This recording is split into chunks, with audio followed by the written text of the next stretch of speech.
So he beats the knee shield, and I'm making sure I have the underhook. Okay, that's the first thing. Then we switch to the lockdown. Okay. From there, 2 hands under the armpits. Now when I'm pushing, I'm above my head. I'm also bringing my knees towards my chest. So it's this action here. Then I turn on to my side, win the underhook, and I'm grabbing.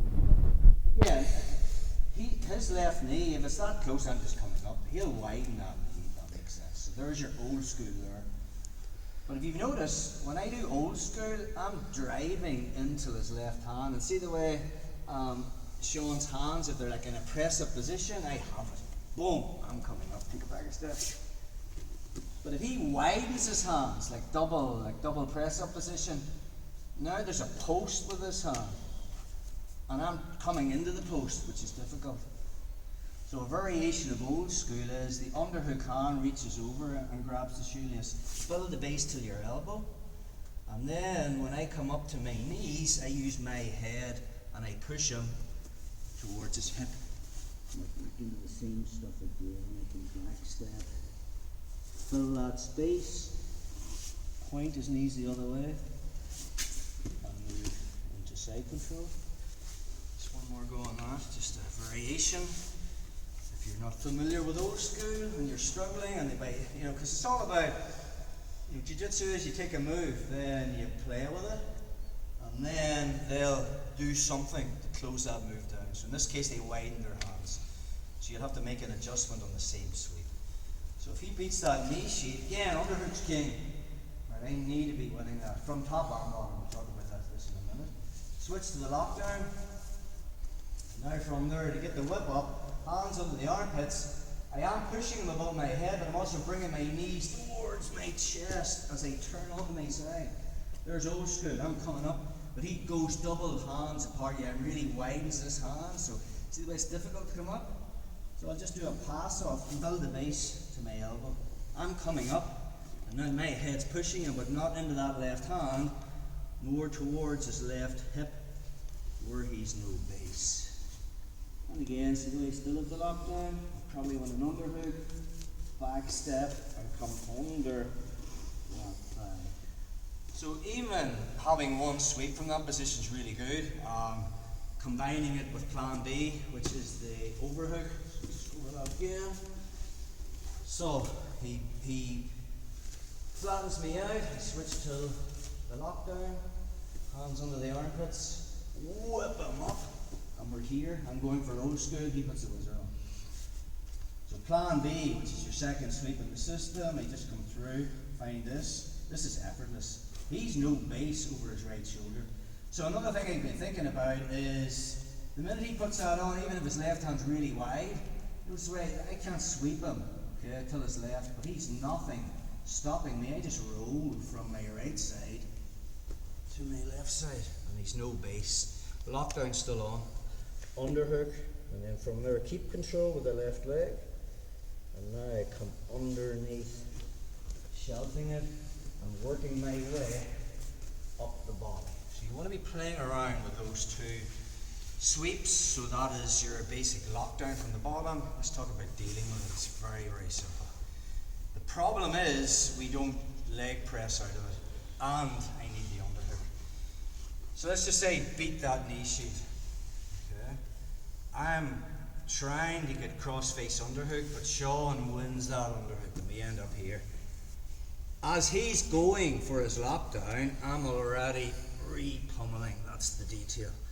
So he'll have to switch from inside control with his right leg to outside control with his left. And as he's doing that, just put the lockdown on, bro.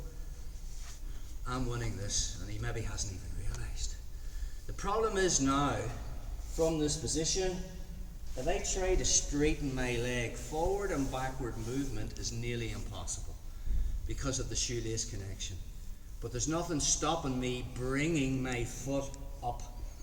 Alright, see the way when it's locking out straight? He's shoelace to shoelace, but there's nothing over my right heel. So I glue my right knee to the mat and I physically curl my foot up. If I drop it down, he has it again. So I curl it up and then I drop my hip. And then I straighten my leg and I glue my shoelaces to the mat. And while he's trying to get the lockdown on me again, Notice the way he hasn't made a connection. My left leg just comes through and makes a hook, and I widen his legs to try to make a connection. And now from there, head moves to the other side, and I just come over the top of that leg. Right, so super chill, control the head, 100 kilos. This is the mistake everyone makes. If you're familiar, most of you blues and purples know how to get out of the lockdown. Switch positions. You need the underhook. Underhook is king. For me to play a lockdown, I need the underhook from the bottom. But for him to pass and free the leg, he needs the lockdown from the top. This is what happens. Say he beats the knee shield, and I have the underhook. Say he's familiar with the position, but he forgets the underhook. When I get my lockdown position, okay, the minute Sean pulls his foot up and then drops his hip, take it back a step, do it again, I have the sweep, I'm coming up. Does that make sense? He can't stop me basically doing the whip up. Why? Because I have an underhook. I can put it over my head. But if I have the underhook, that's not going to happen. Switch positions. So when you're thinking about passing the lockdown, underhook is king. Remember that. I beat this. I come in and he has the underhook, right? Put the lockdown on. Forget about curling up and turning your hip. Okay, I don't think you have the lockdown on, bro. You'll feel it anyway. Okay? So when we're in our position, okay, you'll feel if the lockdown's on or not. I'll do something different if he hasn't, but if you think about whenever he's in this position, his right foot will be under my heel and his other one will be underneath. Yeah, perfect. Notice the way now there's nothing over my heel, so I can curl it up and turn it down. Sometimes people go for a lockdown and they actually haven't got a lockdown, which means you're knee slicing. But if he has the lockdown, watch what happens if I don't have the underhook. I start to do this, just do your whip up and push me forward. Nice. He's going for the sweep. Take it back a step. So even if he has the lockdown and double unders, the first thing we're thinking about is, see the way he's put his hands on my hips, he's about to do it, I'm digging in. That's your first thing. As he goes for the whip up, go, I'm making this underhook. Now from here, the pass is easy. Heel up, turn your hip, straighten your leg and put your shoelaces on the mat. He will be trying to get underneath that, and when he does, this foot comes out and makes a hook at the back of the knee. Notice the way this is splitting his legs.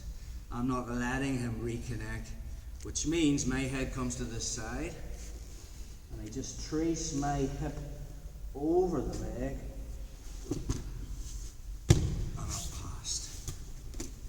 Does that make sense? Let's give you another method if you cannot win the underhook.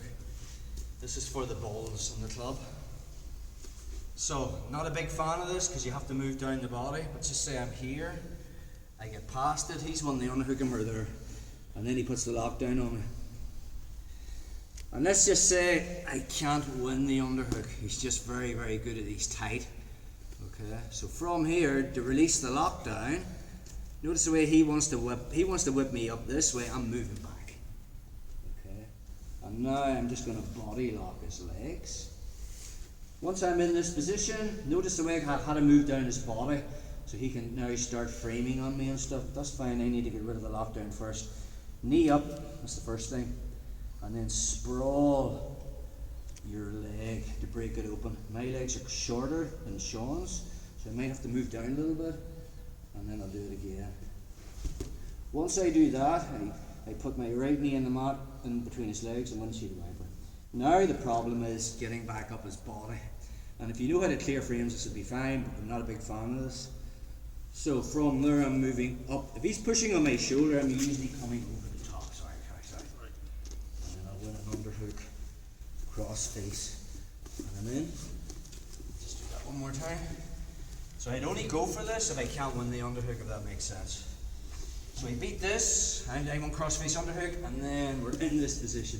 He gets the lockdown on me. Okay, let's just say I can't win the underhook. As he goes for the whip up and his hands there, I'm moving back. There's no way he's going to whip me up if I'm down here. And then I just body lock his legs here, tight. Yeah. now we need to release the lockdown. So heel comes up as in the first method. Leg press, and it depends if you have short legs or long legs, or if they have long legs and you have short legs.